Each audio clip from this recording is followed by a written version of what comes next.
A palavra de Deus, através do escritor do Salmo 51, no versículo 17, está dizendo que os sacrifícios agradáveis a Deus são o espírito quebrantado.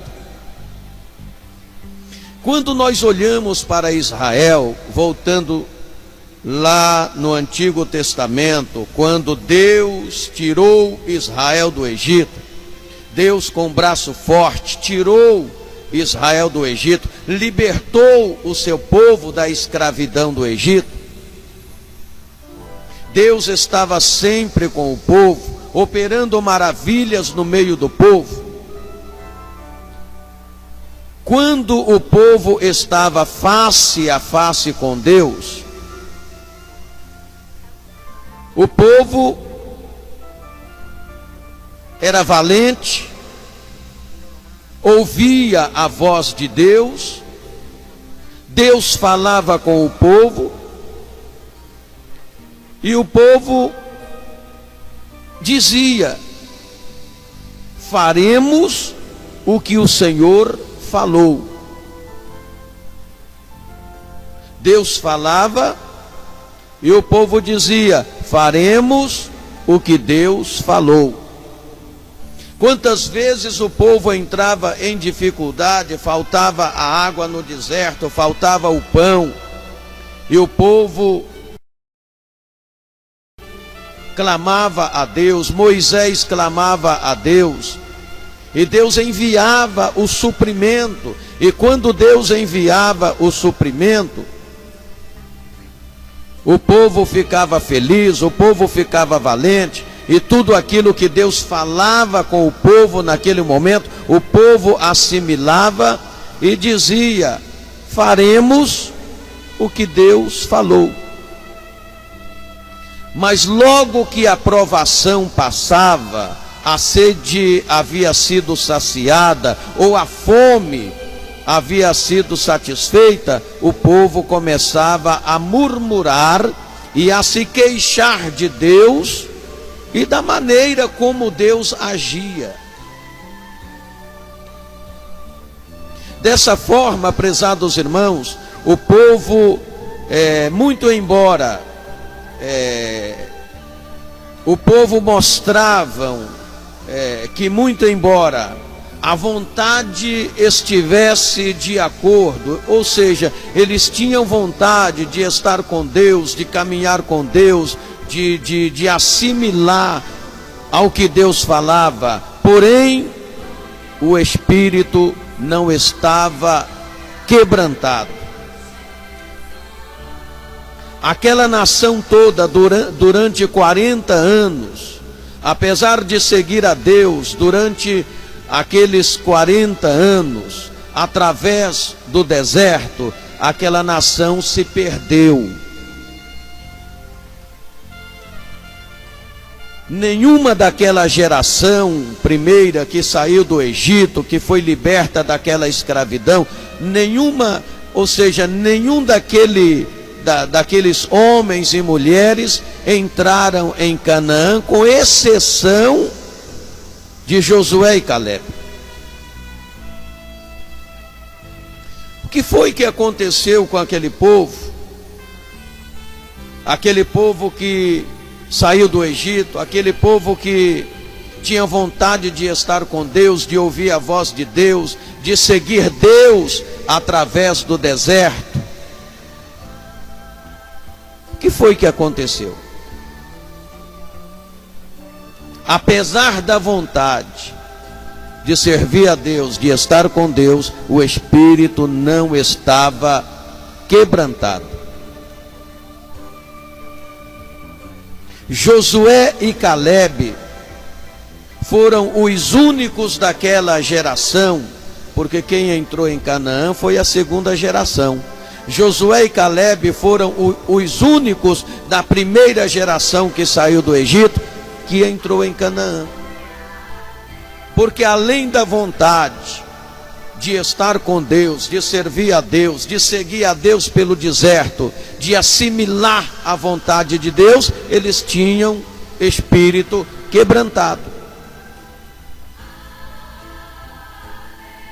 E o espírito quebrantado é algo que capacita o crente de aceitar a vontade de Deus, a forma de Deus agir alegremente e sem nenhuma resistência.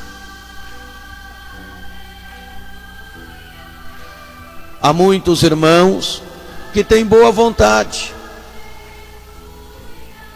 que leem a Bíblia Sagrada, que oram, que cultuam a Deus,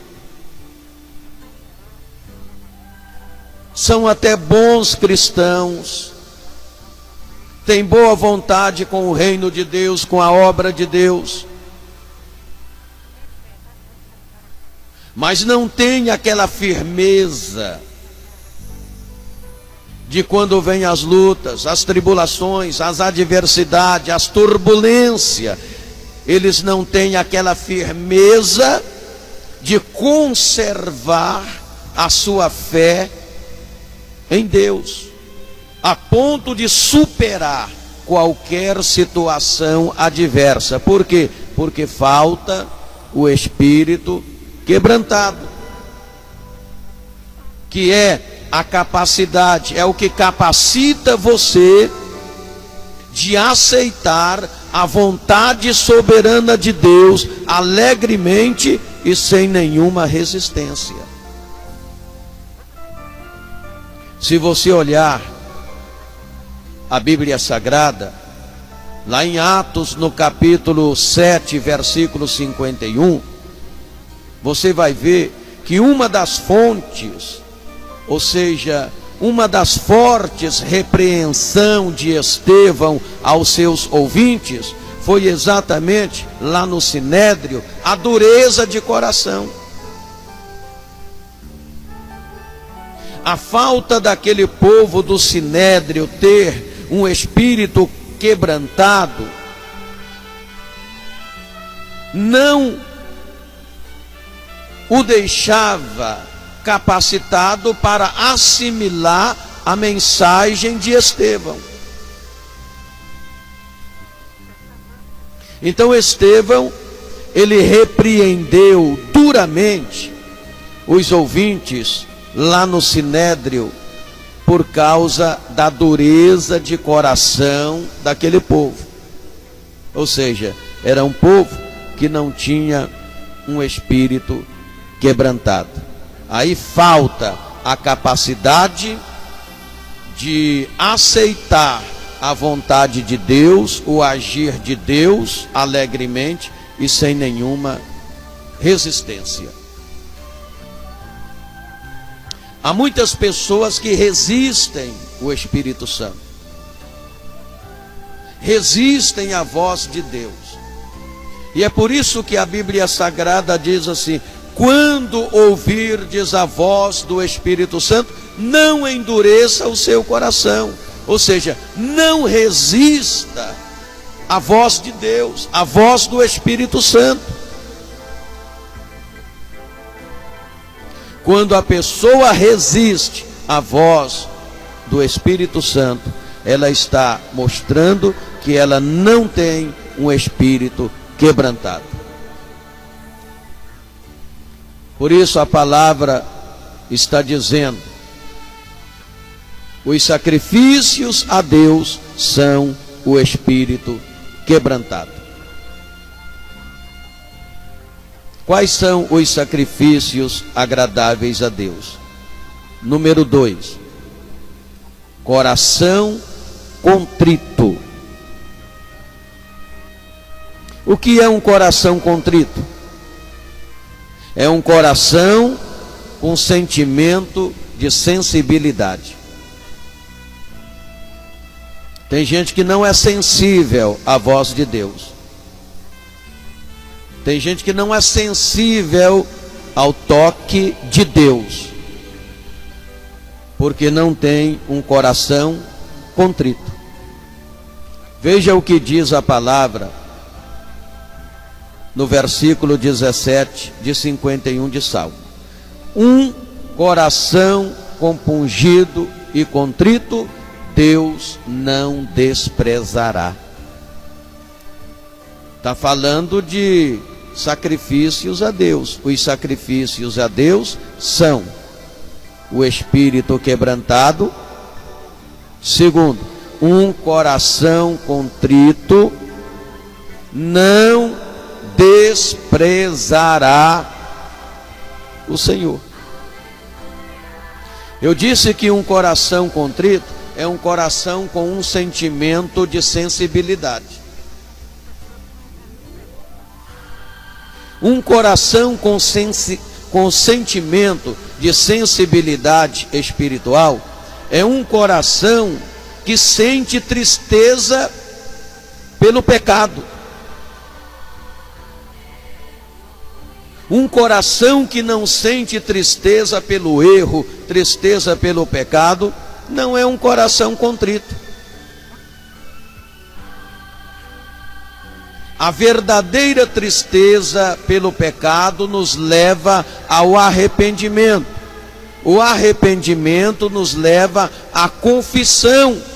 E a confissão dos nossos pecados nos leva ao perdão de Deus. Quando você tem um coração contrito, então você tem sensibilidade espiritual. Deus fala e você ouve, Deus toca e você sente. Você sente tristeza pelo erro, pelo pecado. Por isso eu estou dizendo que a verdadeira tristeza pelo pecado nos leva ao arrependimento, o arrependimento nos leva à confissão, e a confissão nos traz o perdão de Deus. Mas para sentir tristeza pelo pecado, pelo erro, para se arrepender do pecado, para confessar o pecado, é preciso ter um coração contrito. É por isso que muitas pessoas erram, pecam e continuam pecando contra Deus. Até muitas pessoas que se dizem cristãs erram e continuam reincidindo nos mesmos erros, nos mesmos pecados. E nunca sentem tristeza pelo seu erro, nunca sentem tristeza pelo seu pecado. Pelo contrário, continuam pecando como se Deus estivesse satisfeito. Não sente tristeza pelo erro, pelo pecado. Por isso, não chegam ao arrependimento, à confissão, e em consequência não pode receber o perdão de Deus.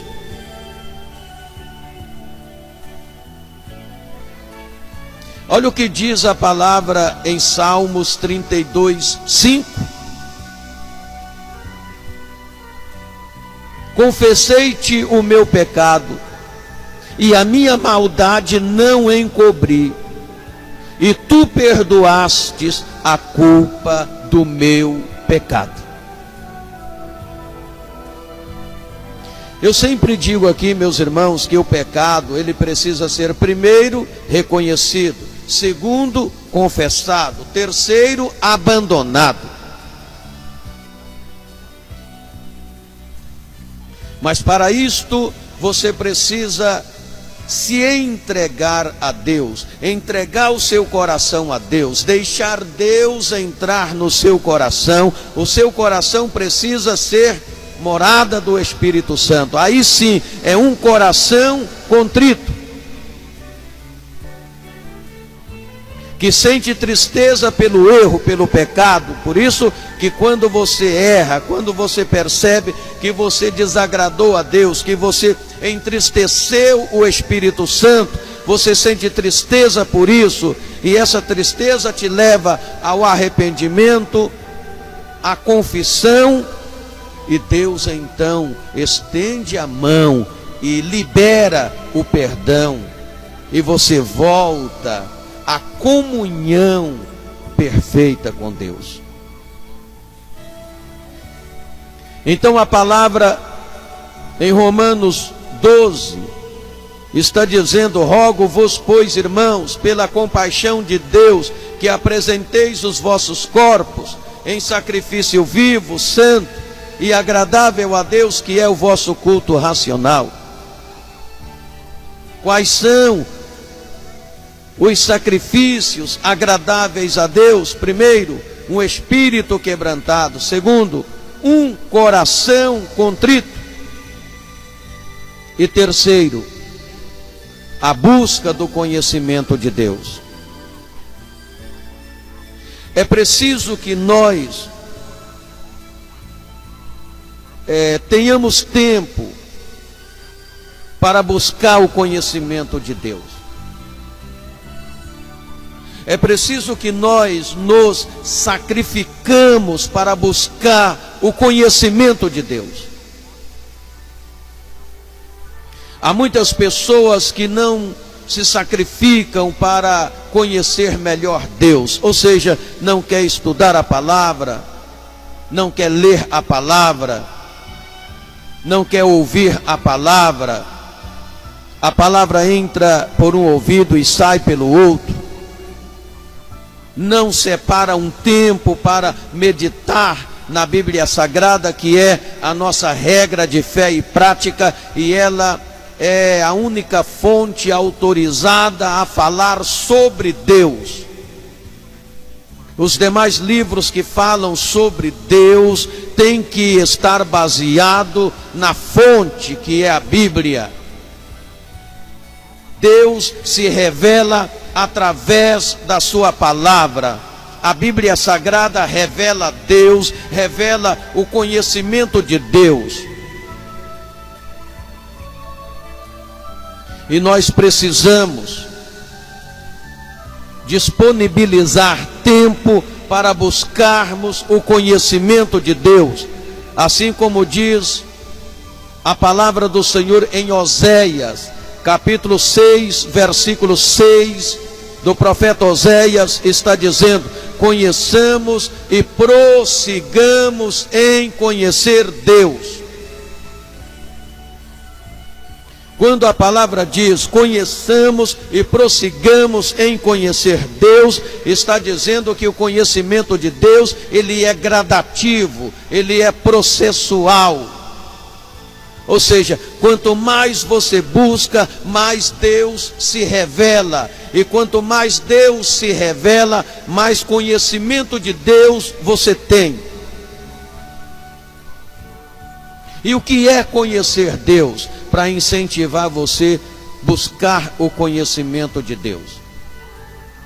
Conhecer Deus é, em primeiro lugar, amá-lo sobre todas as coisas.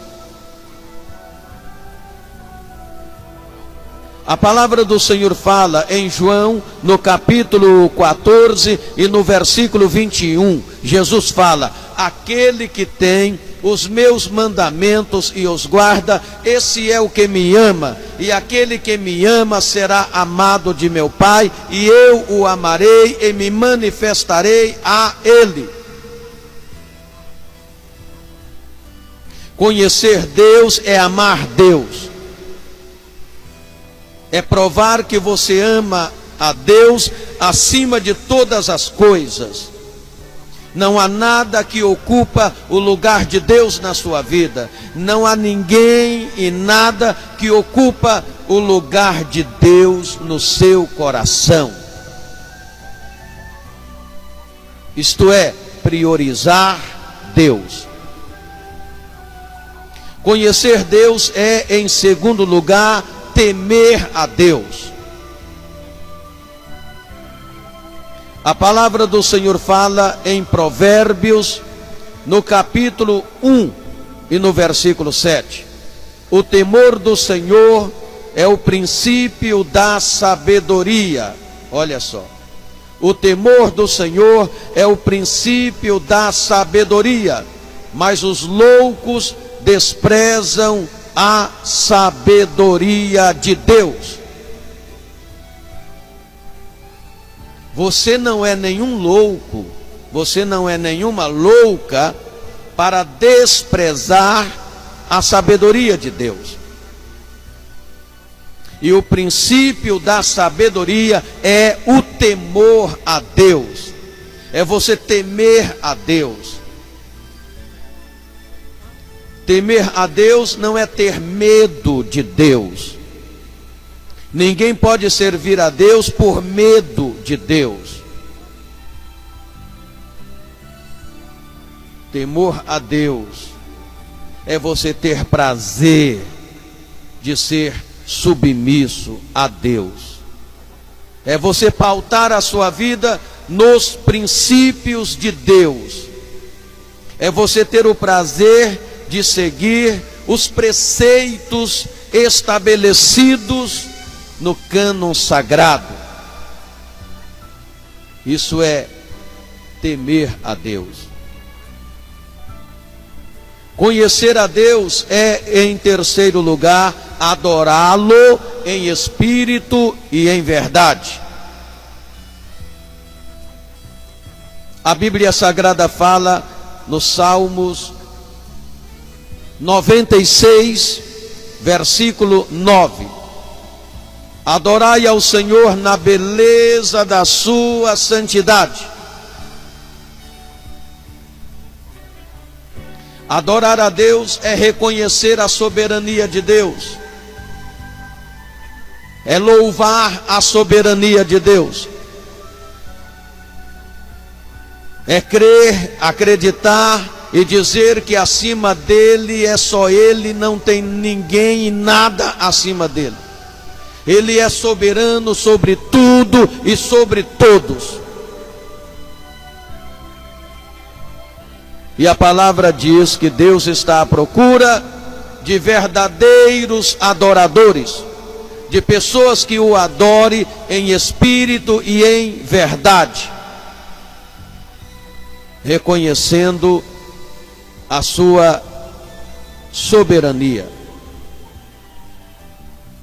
Conhecer Deus é, em quarto lugar, servi-lo.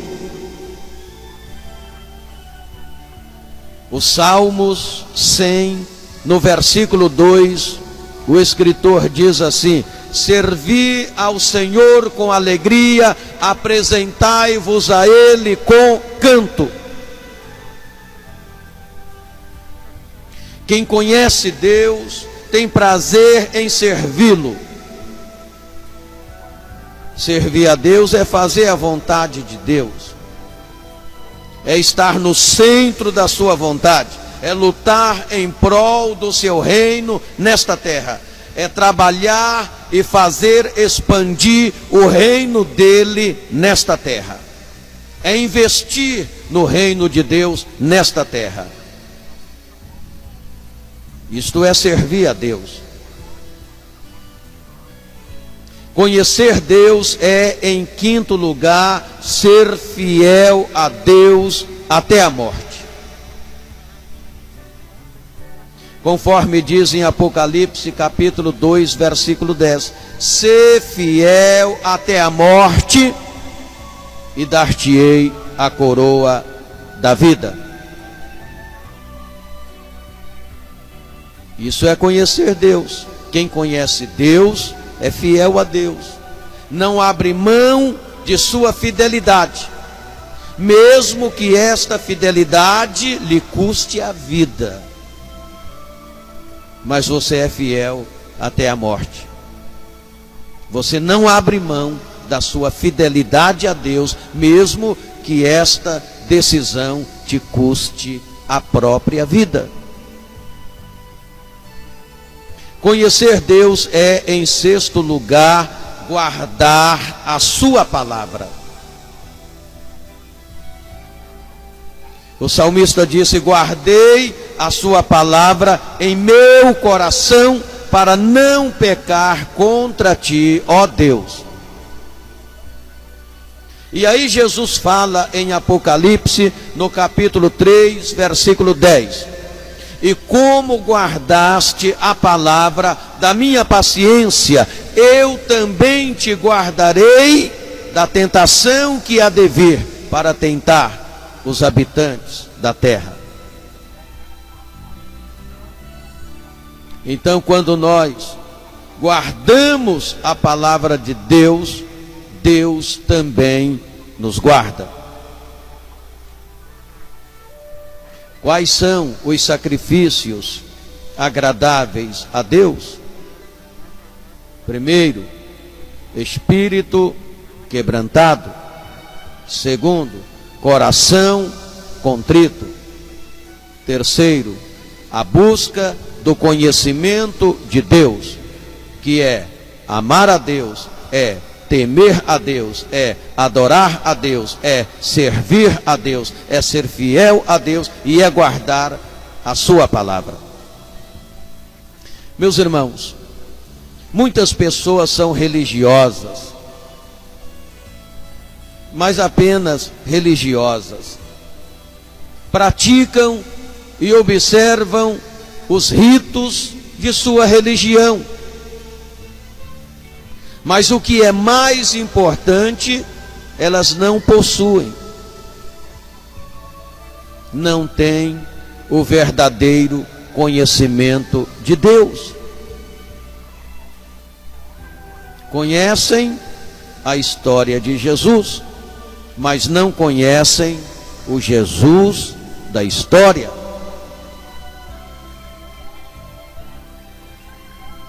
É preciso que nós busquemos conhecimento de Deus. É preciso que nós conheçamos a quem servimos.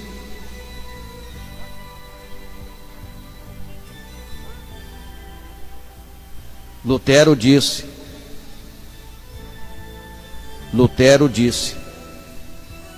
muitas vezes não conheço o caminho que ele me guia.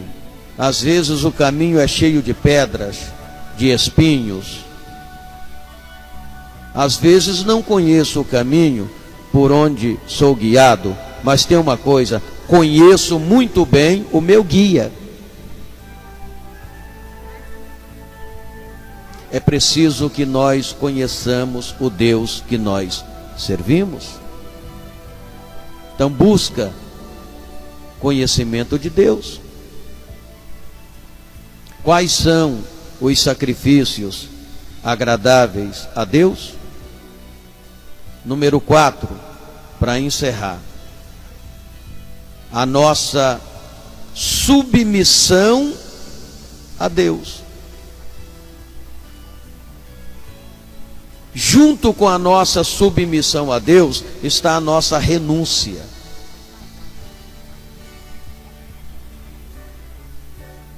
Quem quer servir a Deus, é preciso renunciar a alguma coisa. E às vezes nem são algumas coisas, são muitas coisas que não coincidem com a vontade de Deus. E que às vezes são coisas agradáveis a nós, ao coração, aos sentimentos, às nossas vontades. E é preciso, em obediência a Deus, renunciar a essas coisas. Quem não renuncia o pecado, não vai servir a Deus. Porque Jesus disse, se alguém quer vir após mim, se alguém quer ser meu discípulo, negue-se a si mesmo, ou seja, renuncie-se à sua própria vontade, tome cada dia a sua cruz e siga-me.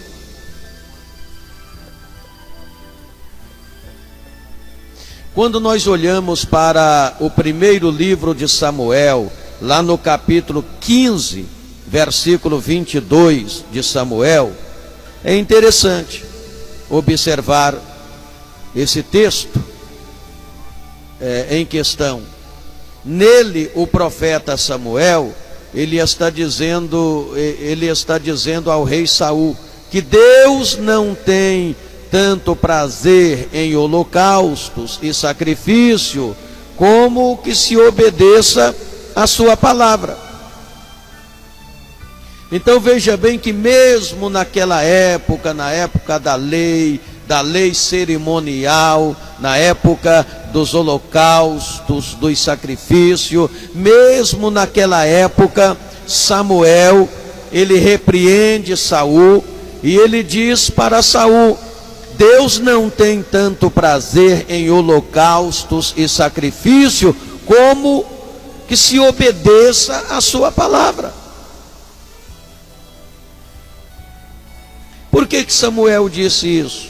Porque Saul havia desobedecido uma ordem de Deus, havia desobedecido a palavra de Deus, e depois veio se desculpando com Samuel, dizendo: não, Samuel, eu desobedeci realmente a Deus, fiz o contrário do que Deus falou, porque eu queria oferecer sacrifícios a Deus.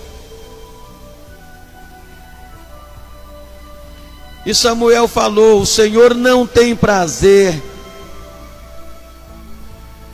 quando você, para oferecer um sacrifício a Ele, desobedece a ordem dele. Deus tem mais prazer em que se obedeça a sua palavra. Olha aqui, meus irmãos, eu creio que o pecado mais sério, mais grave, mais terrível que os filhos de Deus cometem é a desobediência à palavra de Deus. A desobediência a Deus é um pecado, é um dos pecados mais graves, mais terrível, mais sério que o povo comete. Então, meus amados irmãos, vamos servir a Deus, mas servir a Deus com sinceridade, servir a Deus com amor. Rogo-vos, pois, irmãos, pela compaixão de Deus, que apresenteis os vossos corpos em sacrifício vivo, santo e agradável a Deus, que é o vosso culto racional. Sirva ao Senhor com alegria. O Espírito, os sacrifícios a Deus são o espírito quebrantado. Um coração compungido e contrito, Deus não desprezará.